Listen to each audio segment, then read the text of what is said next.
ladies and gentlemen, welcome back to Lakers Daily. My name is Jackson. I post daily Lakers content on this channel, so this comes to no surprise, but actually, you know what, take that back, because I'm a little surprised that this hadn't already happened, but Russell Westbrook, like about an hour ago, officially requested a trade from the Los Angeles Lakers. This is no surprise, though.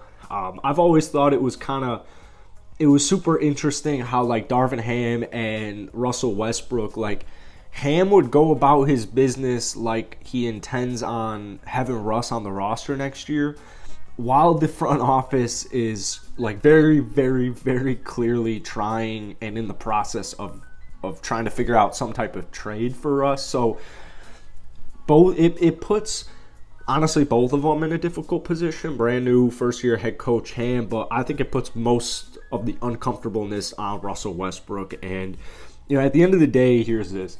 The season didn't go as planned. It was not Russell Westbrook's fault, and the fit just didn't work. LeBron James, the Los Angeles Lakers, they made a mistake thinking that Russell Westbrook would be a good fit with this roster and for the franchise, and it just didn't pan out. You know, you're not always going to be right, man. I really don't think it comes down to you got to ridicule both sides. You know, it's really only Russ getting ridiculed right now, saying, you know, Russ Westbrook, you got guys like Skip Bayless, you know, absolutely clowning this dude. So I'm watching Russ get constantly clowned, and I know he's a good basketball player. I know he's still a good basketball player. In fact, he's a very good basketball player still. We go back just 2 seasons ago to what he was able to do in Washington, man. You look at some of his stat lines, and it reminded me of throwback Russell Westbrook in Oklahoma City. Like, he's explosive. He's just a great basketball player, man.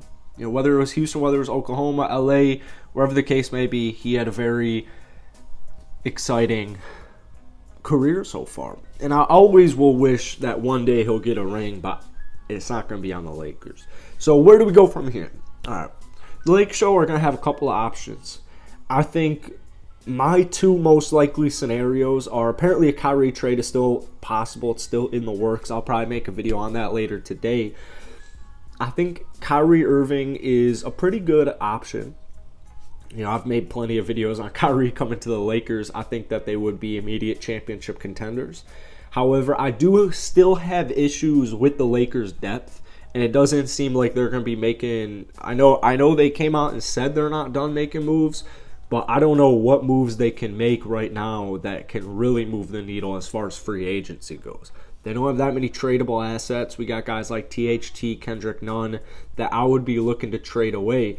So when I see a Kyrie trade, I like it, but I would definitely need, like, I know the Lakers were adamant about getting Seth Curry in return. That would be huge for them. But even so, I mean, just some other type of piece.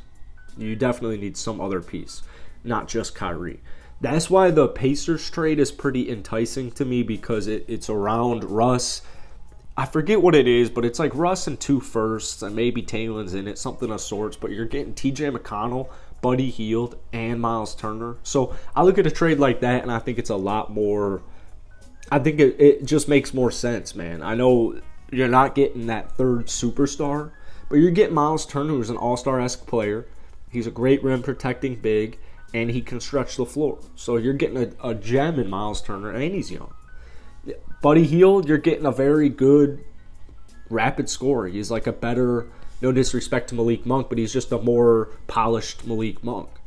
TJ McConnell can do everything. He's a point general. He's great at what he does. He's not flashy, but he gets a job done, and he does it in an efficient manner. So personally, it's just my opinion, but I think that 3-for-1 trade or the 3-for-2 trade is a lot better than a Kyrie trade just for depth purposes. But I'm curious to hear, man, what do you guys have to say? If you enjoyed this video, hit the like button, hit that subscribe button. It's greatly appreciated, and I'll catch you guys later. Peace.